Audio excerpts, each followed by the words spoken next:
Hey guys, it's Kelly and Yvette with Tank Tops and Sweaters, and we're so excited today to be joined by Gunter, who is a counselor and social worker here in Winter Park, Florida. She's the founder and director of Sweet Maple Counseling and one of my favorite people. And she's also a mom of a sweet little boy. And she is going to join us today to talk about anxiety in our teens and in ourselves. Absolutely. I'm here to help. Awesome. What we hope to talk about today is anxiety in our kids and teens, how we can recognize it and help them. We also want to bring the importance of mental health to the conversation and how we as parents can begin to end the stigma and openly talk and support one another. So with that, Megan, can you define anxiety for us? Absolutely. So really what it is the system that every human being's body has that is there to help us stay away from danger. And what anxiety is that system is extra happy and it likes to turn on when it doesn't really need to turn on a lot of the time. So what it is the amygdala in the brain is telling our limbic system, the warning system in our body, something is not right, something is not safe. And so all of these stress hormones start to release to get us ready for this either fictitious or real threat that we're about to step into. So it's a normal part of the brain. It's very normal. It's just with anxiety, it's a little extra happy. The switch likes to turn on a little bit, a little prematurely. So there's a lot of things that you can do to help with that alert system when it comes on and we don't need it, how to turn it back off, but also giving yourself compassion that it's doing that because it's a system in your body that we need. We need it to function and to be healthy and operate in the world, and really making sure we keep shame out of it when we're talking about anxiety. So that's what it is in the body. Most people have some form of anxiety or have felt some anxiety throughout their life, whether it was, doing a performance in elementary school or having to read out loud. It's so funny how many adults I will talk to where in school we would have to read paragraphs out loud and you would skip ahead and count which paragraph you had to reread it to get prepared to read it out loud. And back when I was in school, people didn't really talk about mental health. They didn't really talk about that feeling that everyone was experiencing. We just didn't have a label for it, or we didn't talk about it. So it felt very isolating. And now that mental health is really getting a lot of attention, which is beautiful, everyone's like, wait, you experience that too? So do I. And so it's helping us parent our young ones differently, because when we were that age, we didn't know what this was. A lot of it was out there. It just wasn't talked about and normalized. So it's really cool to see how societally we're shifting and taking a lot of shame and guilt and increasing the communication about things that a lot of people have and experience. It's really cool. Yeah, I totally agree. Because when I had anxiety as a kid, and I was called a worry wart. Oh, yeah. It was not, there was no, you have anxiety, you're anxious, and let's talk about it. It was, oh, you're a worry wart, just get over it kind of thing. Nervous Nancy, worry wart. Yeah, like all these negative names. We had all these negative terms, right? Yeah. I know. And so I think with our kids, because I will say all three of mine have anxiety in their own different ways. And in some ways we handled it well, and in some ways maybe we didn't, but we've learned a lot along the way, I will say. But I'm so grateful that we've had a support system. And I think that is so important, is to have a support system along the way in dealing with anxiety, whether it's with ourselves or with our kids. But I agree. I love how we're shifting and trying to bring this to the conversation and taking away the shame, because there's no shame in anxiety. And love that. Mm-hmm. Oh my goodness. Yeah. Everyone has it. Just like you said, Megan, it's so funny because I think there is such that stigma around mental health, especially, but when you say the word anxiety, everyone tends to think, oh, well, I don't have that. Mm-hmm. And it's like, no, we all have anxiety in some way or form. Mm-hmm. It just, like you said, for some, that switch can be a little happy and like to be turned on a little bit more than maybe others. So I kind of want to get into some statistics that we found. So by 2020, 5.6 million kids have been diagnosed with anxiety problems and 2.4 million with depression. The Child Mind Institute is reporting that 4 in 10 parents have reported negative changes in their child's mood over the cause of the pandemic. Yes. And then now the CDC has new data from 2021 reporting that 37% of high school students reported they experienced poor mental health during the pandemic, and 44% reported they persistently felt sad or hopelessness. Big numbers. Big numbers. And I want to add too, these are probably numbers for neurotypical individuals on the spectrum that are neurodiverse. These numbers are actually higher. Right. So these are, there was a lot that was going on during that time in the mental health world and throughout different individuals. I just wanted to bring one clarity too from earlier. Everyone experienced anxiety at some season in their life, not to put this, statement that everyone always has anxiety all of the time. But at different seasons, different reasons, different stages of life, people experience that anxiety, those symptoms. Some individuals don't classify as having an anxiety disorder. You have to meet different qualifications, but individuals experience anxiety, every human being at some point. I didn't want it to be all doom and gloom, like, sorry guys, everyone has anxiety. But at some point, people experience anxiety symptoms throughout their life. So this is good stuff. I know today we're going to talk about coping skills and how to model for our children and really tangible tools talking about this diagnosis. So I just was like, everyone will experience it, but it's not a doom and gloom situation here. Yeah, absolutely. So, But with my kids, the anxiety came out in very different ways.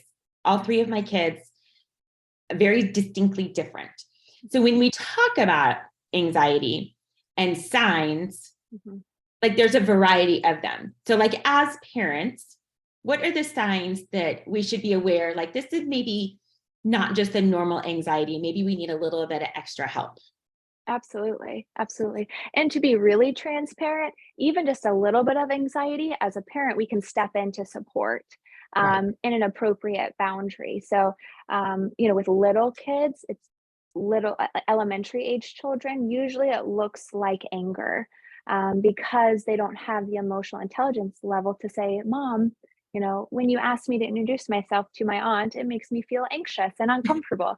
I mean, that'd be great, but that's just not developmentally appropriate. So you'll see anger or withdrawal a lot of the time. With little children, elementary age, it's a lot of biological responses, a lot of somatic symptoms. You'll see them wanting to kind of close in. You'll see their shoulders go up. You might see more irritability, more quick to frustration, and wanting to exert more control.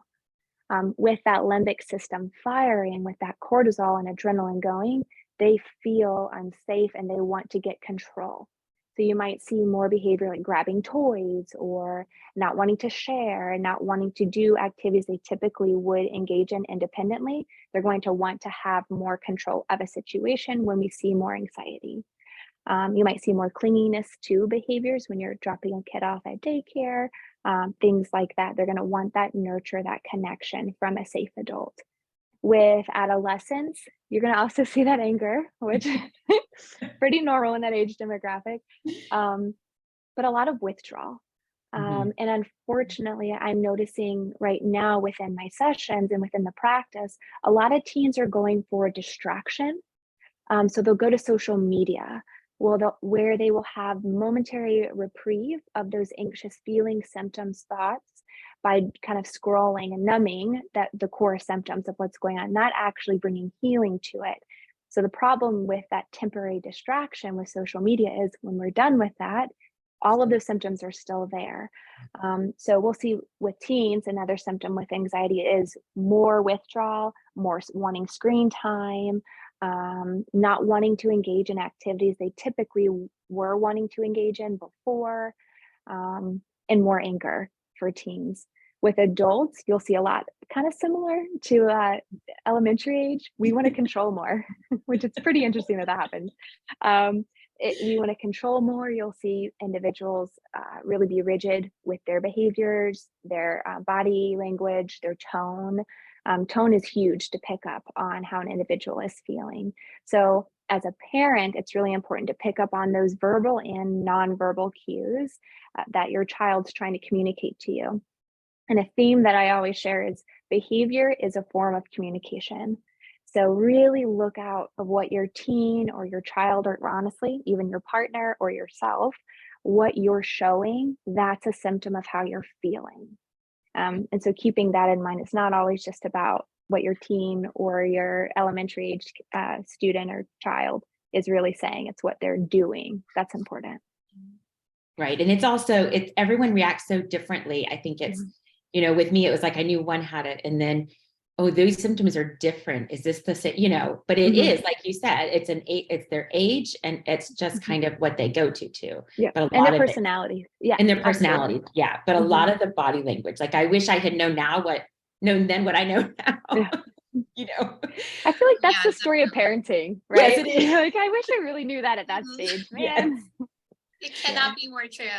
Yes. So with teens, though, I find that they're some of them are very, very good at maybe projecting that they're completely fine, that they are, going through their lives and doing the things they're supposed to do. And to some parents, they may be like, oh yeah, my child is fine, not realizing the underlining or anxiety that is there, or that their teen is hiding it or suppressing it some way, but really there's a problem that's bubbling underneath. How do parents maybe recognize that? Like, what kind of form of communication can they start with their teen to try and figure that out?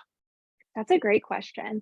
So I would classify that as a blanket statement would be high functioning anxiety, where an individual wants to be overproductive to manage it's a form of control.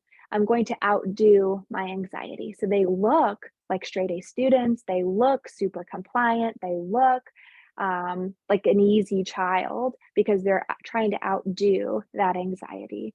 So with that, really asking your child whether it's, we're instilling this in the home or just having these open dialogue conversations. How do you feel when you're still? How do you rest? How do you recharge?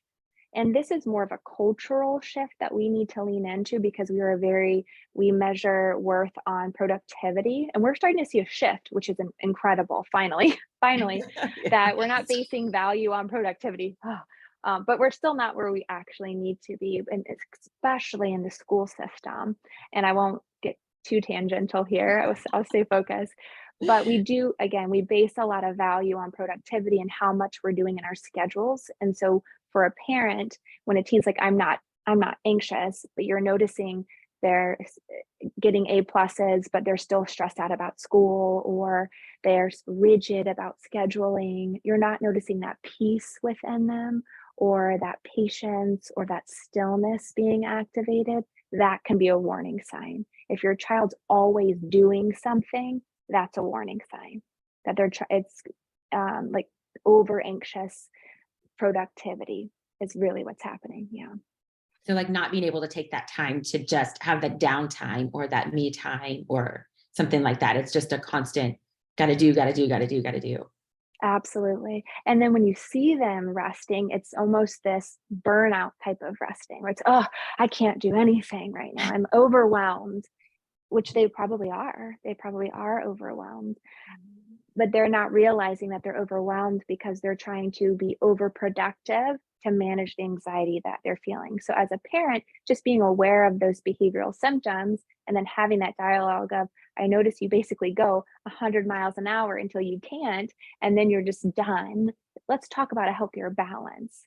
Do you find joy in this system? Where do we have opportunity to be healthier and happier as we go through life? So just really having open dialogue is really helpful.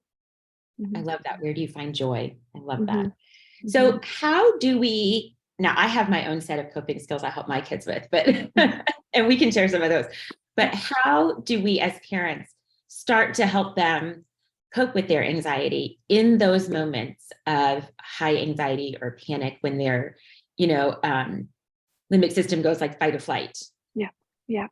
It really is going to be dependent on the child, because some individuals want to do it by themselves. They don't want support. Some children are going to need physical support. They're going to need that pressure. If you can add some pressure to your heart, that can signal the limbic system, we're safe. It's okay. And that's just one of many coping skills that you can use. Weighted blankets are incredible. Things like that. So it depends on the child. So I would recommend having a conversation with your family when we're not heightened, and talk about, what do you do when you're stressed? What do you do when you're feeling out of control? And see where they're at a starting point. And then ask them, being very curious, do you feel like that's effective? Do you feel like when you're stressed, you come home and you go to Snapchat and you're on Snapchat or TikTok? Do you feel like that helps when you get off? And they could say yes, they could say no. And then there you can kind of work collaboratively with them. So if they're a teen, it's going to need to be more of a collaborative approach. As you guys know, teens don't want parents to tell them what to do. They're like, parents, you know nothing. I don't know. Yeah. At least that's what most teens feel like. Yes. So really being from a curious perspective and saying, this is what I'm noticing. This is what helps me. When you're stressed, how can I show up for you? And so it's going to be a trial and error, but they need to lead in problem solving, because they need to practice that autonomy. They need to practice that ownership. They might not know some of the coping skills. So having like a list that are movements, and also and I know you guys are experts on this, and so you guys can jump in at any moment and jump in on this too, but different strategies that they could use, and they can then have their own toolbox. And then as you journey together, hey, I'm noticing you're anxious. If you guys have a code word, or how can I intervene? If I'm noticing those symptoms, which tool do you want to use? So you're almost just kind of holding up the sign that you guys worked on together. Exactly. I've done that with one of mine in middle school. We had a list, and whenever we got anxious, it was go pick something. And some of it was like quiet time reading. Some of it was walking outside. I have definitely found nature and grounding helps my kids, like even just taking shoes off and grounding. And when you talk about the pressure to the heart, we do the 20-second hug. And at first it's super awkward, but now it is a routine. And now it's like, you don't let go, because then we're co-regulating and we're bringing our hearts, into the same rhythm. And it's fascinating to me how, if I can keep my nervous system calm when I hug my child, it can help them calm their nervous system. And that's one of the things I learned by trial and error, was if I get up here and they're up here, it's not going to do us any good. No. The captain can't be freaking out. Yeah. Yes. Exactly. That is so hard sometimes. Yeah, for sure. So hard, because when you see your child freaking out, then you naturally start to freak out, and then you're in this panic mode of, how do I calm them down, or how do I help them out? And you want to immediately solve the problem. And you can't necessarily do that every single time. Yeah. I honestly would even say I would recommend not, most of the time. And I always, it's a slogan that helps me, because I want to be intentional. And so I want to be, okay, I want to help, but I have to remind myself, I have to be the calm in the storm. And so necessarily helping isn't doing anything. Helping is making sure I'm regulated and I'm calm. That's me helping, so that they can find me and I can find them. But if I'm dysregulated at all, it's going to be a shit show. It's like, I don't know if I can say that. No, sorry, I might have to take that out. Totally Okay. After I was like, sorry, just keep it or something. Yeah. But it's not productive. So it lets me know that, because I'm a doer parent as well. It's something that I'm also working on.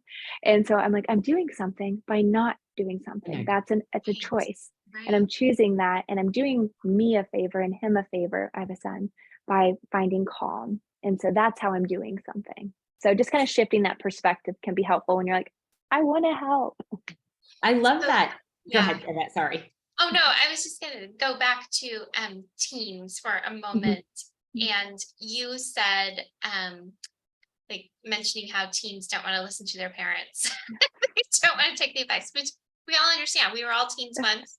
You know, I think it's just like a natural progression. But what maybe language or what kind of words could parents use to get their teens to open up or to get them to just listen to Yeah. them? Yeah, I honestly, and it really, I joke about that. It really depends on the child and the rapport and the connection. And it really, it's so individualized, but just broadly speaking, teens don't like to listen to their parents all of the time. It and really, something that I always want to recommend is curious parenting. And coming from a place of curiosity creates space for your child to come to you. Teens don't want to talk to parents if parents always are telling them what to do or their opinions, because teens are really smart and we're humans, so they see our failures. And so if we're always telling them what to do, they're like, okay, I just saw you lose your shit the other day and you're telling me to take a deep breath. Like, this doesn't add up.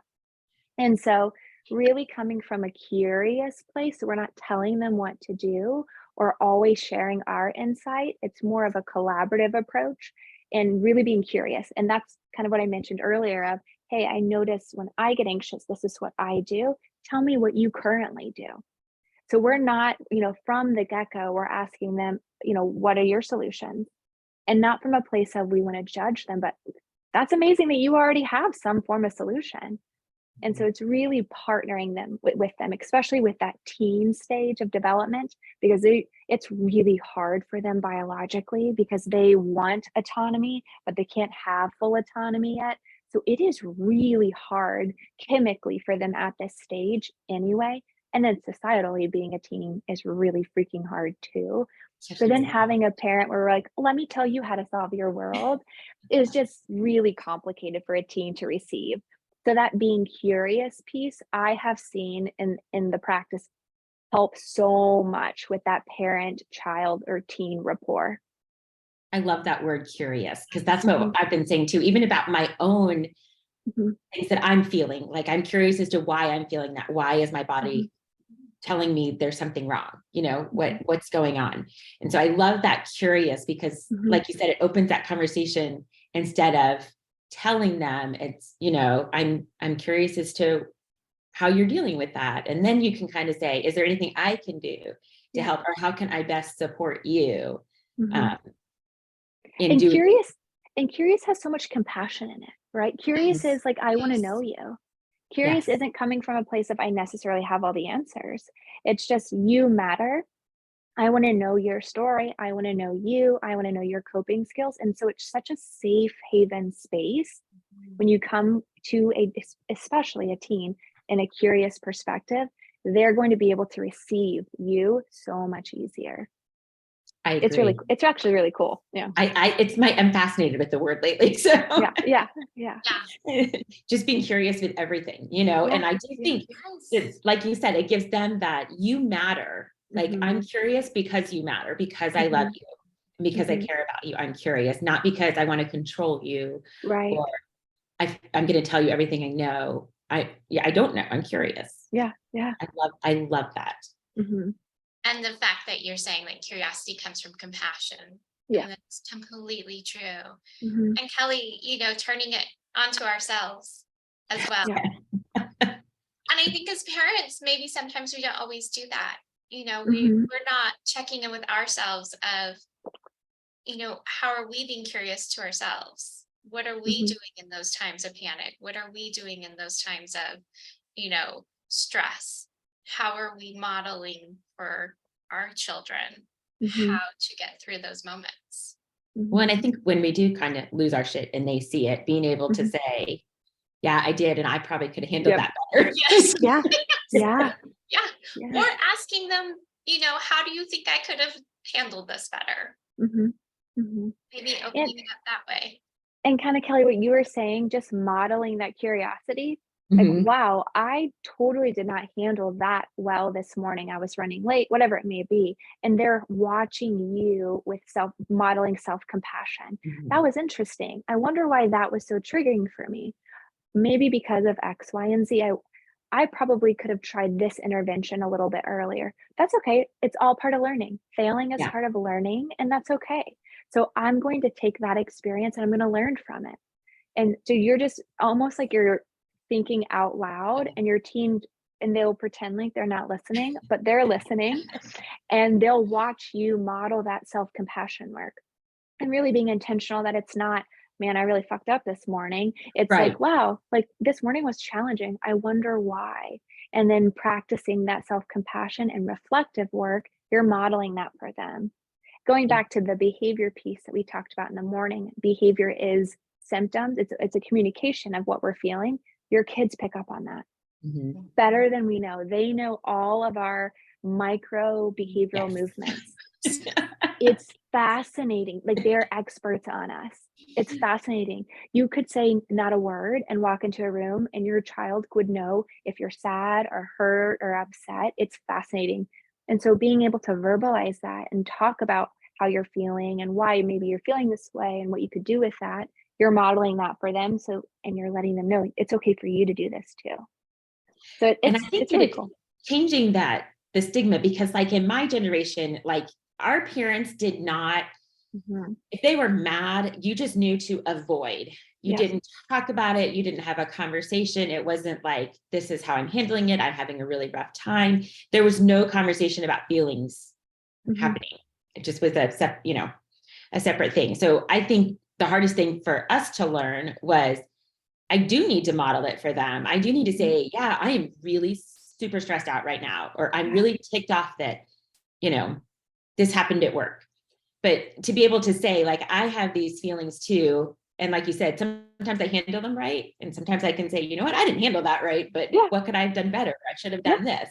And I think it just gives them that permission to say, oh, we're always learning. We're Yeah. always growing. It's not just like the parents are perfect and we're not, Yeah. Absolutely.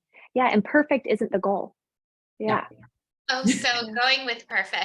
perfectionism, like, is this something I am noticing in this generation, the younger generation, that is extremely persistent? Mhm. Is this new because of, the introduction of social media and just having more access to, um, the world basically? Mhm. Or is this something that's always been there and we just are now really noticing it? I think a mix of the two, to be honest.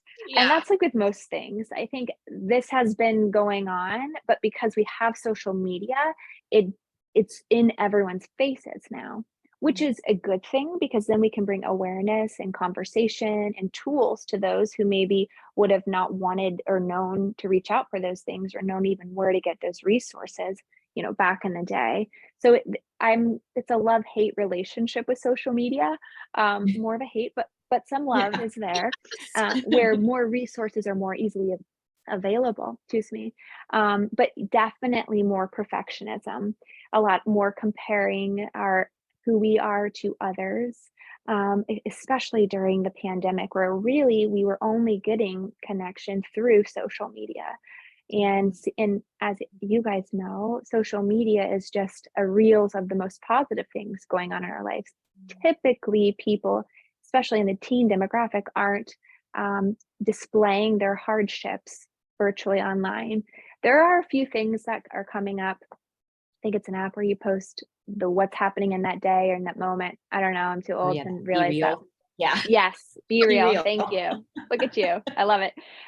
So like things like that are coming up to show more normalized behavior. But even with that, it's staged and it's not always pretty organic. But things like that are coming out, which is helpful. But perfectionism is incredibly on the rise, but just like anxiety is and depression, and it's all not moving in the right direction, we can say, but at least we're more aware of it, which is helpful. Is it something that we can encourage our kids to utilize in a positive way, like as motivation instead of reflection?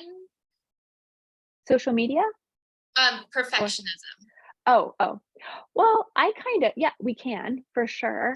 I have anxiety and I share it as a superpower for me. I have so much energy and I can get so many things done. Mhm. And I need to monitor that to make sure it's in a healthy balance. And so, like anything, moderation and balance is key. So, if we have a person who's more perfectionistic, they probably are incredible with executive functioning skills. So many great gifting. So, with mental health, it's not all bad. It's just we need to make sure it's not causing too much distress and that we're managing it in a healthy mindset and with healthy boundaries. So, most likely, a perfectionist is a high achiever, very driven, has really great executive functioning skills, pretty typically, somewhat great at self advocacy, depending on what the topic is. So, there are great characteristics there. But if we're practicing perfectionism and then we're not hitting perfect, and then we feel we are defective, that's when it becomes an issue. So you can find the positive traits and we can highlight those and really pour into those, but make sure there are boundaries with it as well. I love how you're saying like there's a balance and that Mhm, you can use the positive out of it.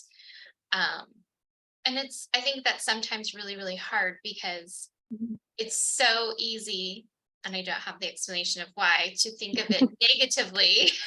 Yeah. But it's like it's almost as if our natural mind wants to just go to the negative side, and it's just so much harder to think of the positive things that can come out of that. Mhm, And saying that mental health is not an issue, it is just part of our overall health, and finding the balance and not letting it take us to the other side. So I love mhm. that. Oh yeah. It's and honestly, if you think about most diagnoses, there are positive attributes that you can find in them and unique giftings that you can find in them. And just making sure that you acknowledge those are very important. But also, again, like you were sharing, we have that balance of those opportunities for growth. I just got to keep a check on that, got to keep a pulse on that to make sure that the pendulum isn't swinging too far to that negative. So my perfectionism isn't, making me stay up till 4 in the morning studying a test that I already know the material, but I'm so anxious that I'm not going to get a 100. So just making sure that we're staying in a healthy balance. Mhm. So let's start talking about like some coping skills, some Mhm. other things that we might be able to do. Yeah.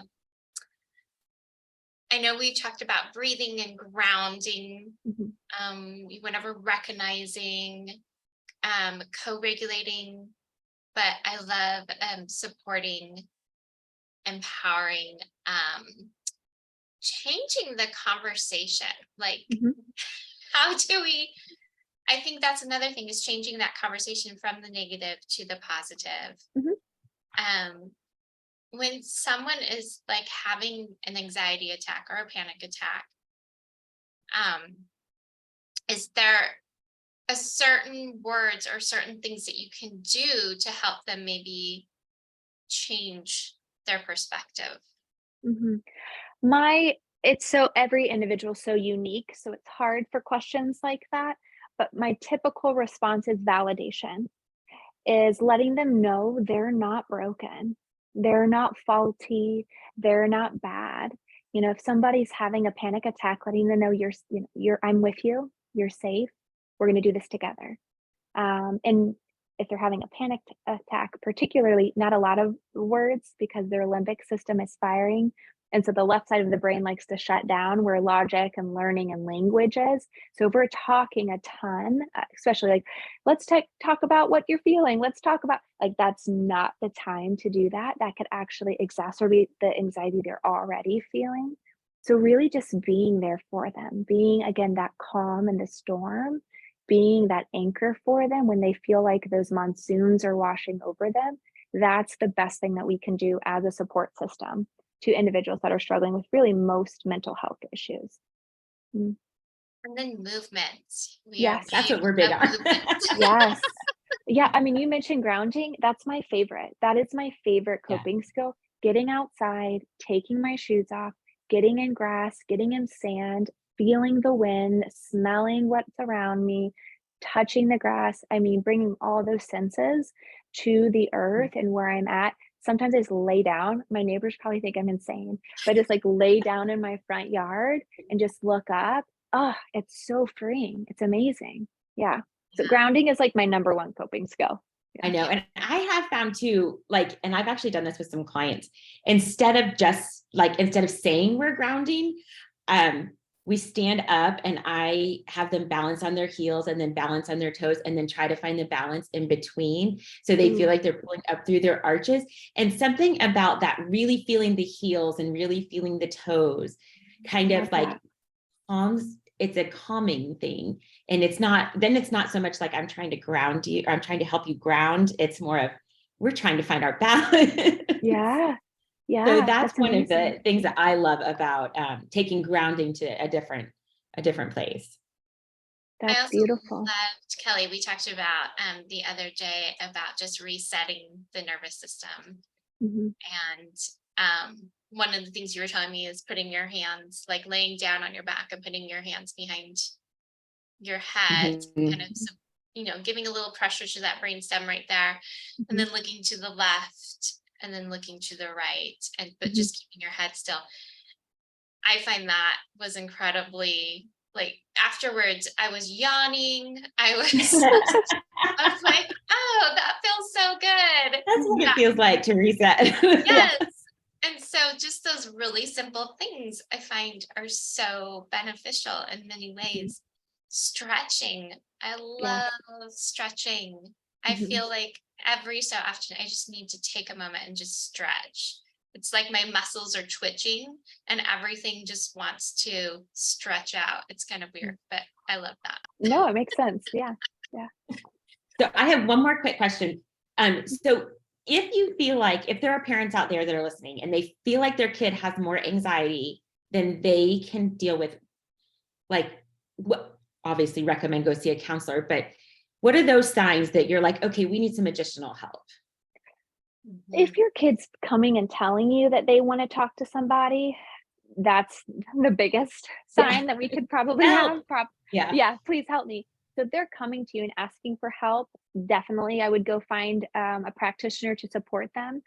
If not, asking them, do you feel like I'm providing the resources that you need? Do you feel like you need more tools?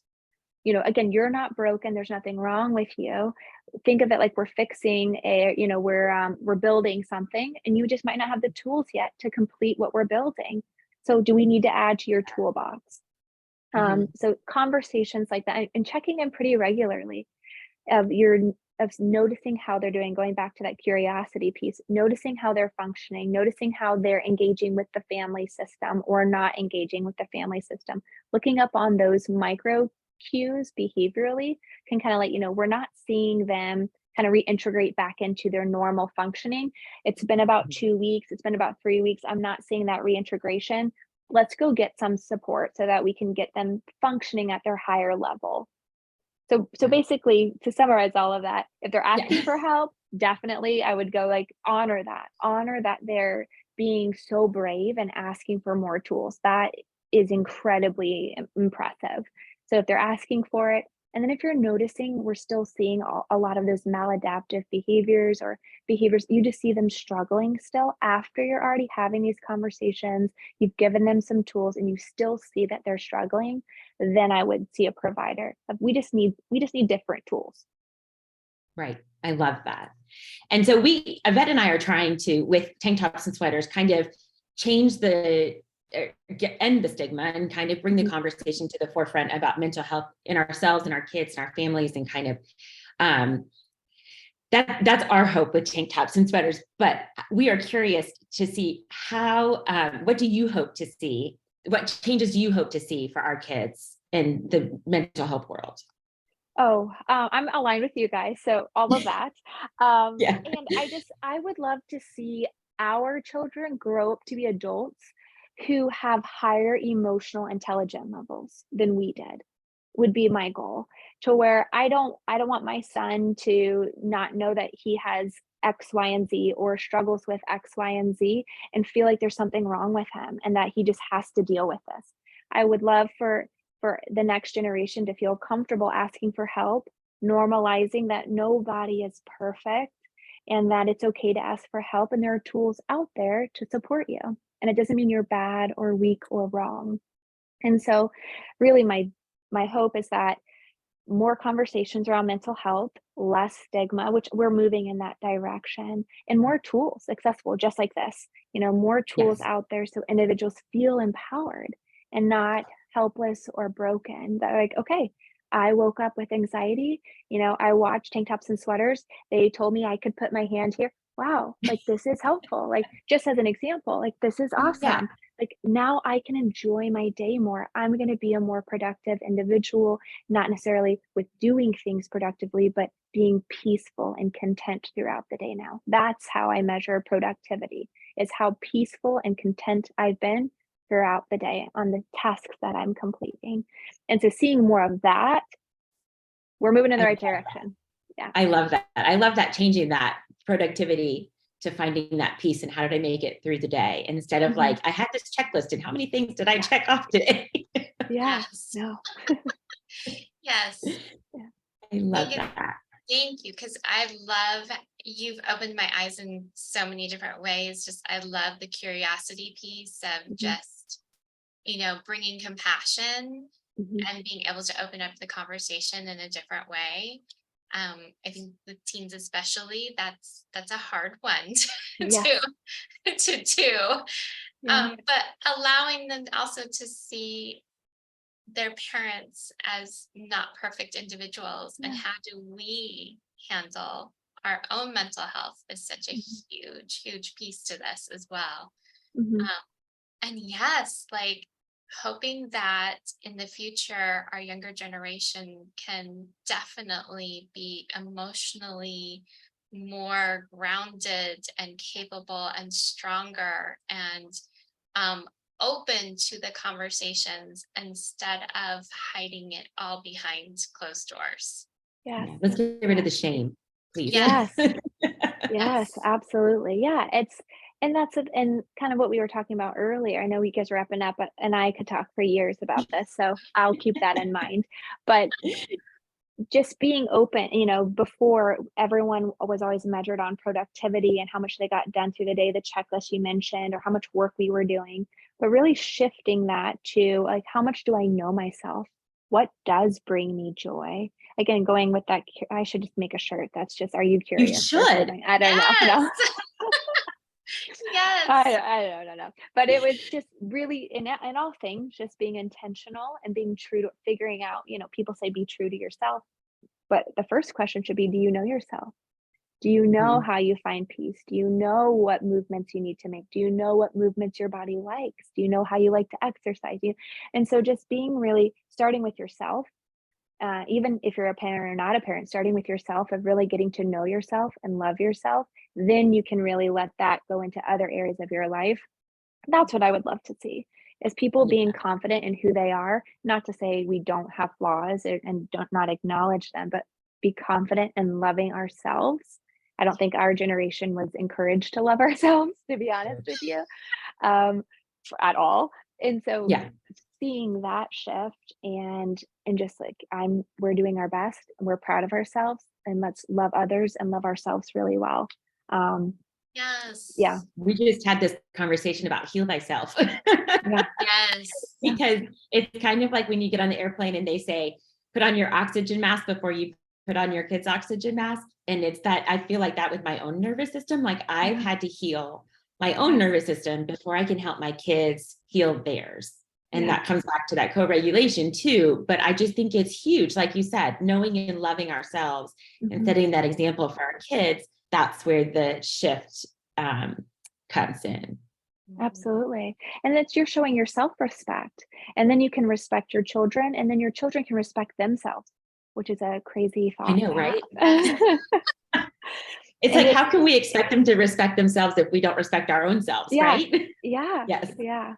But it's all really exciting stuff. But anytime you guys want to have more conversations, just let me know. I love it. Thank Honestly, the work that you guys are doing is impacting the community in a positive way. So I hope more people keep sharing these tools that are applicable, tangible tools that can help you be more confident and comfortable and peaceful as we go through this crazy journey of life. Thank Yes. you. And Thank thank you you so so much for being with us, Megan. That was so informative and so helpful, hopefully for so many people. Yeah, Yes, thank you absolutely. so Yeah. much. So we're going to wrap up this tank tops and sweaters little conversation, but thank you so much for joining us. We cannot be more grateful to Megan for joining us and having this great conversation and giving us so many good tips and tools that we're going to take forward for sure. Remember to follow Tank Tops and Sweaters on YouTube as well as Instagram. And Kelly and I have a newsletter coming out each month. So if you want to sign up, just go ahead, go to tanktopsandsweaters.com and sign up or send us a message and we'll get you on that email list. Otherwise, have a wonderful day, everyone, and we can't wait to talk to you soon. Thanks again, guys. Bye. Bye.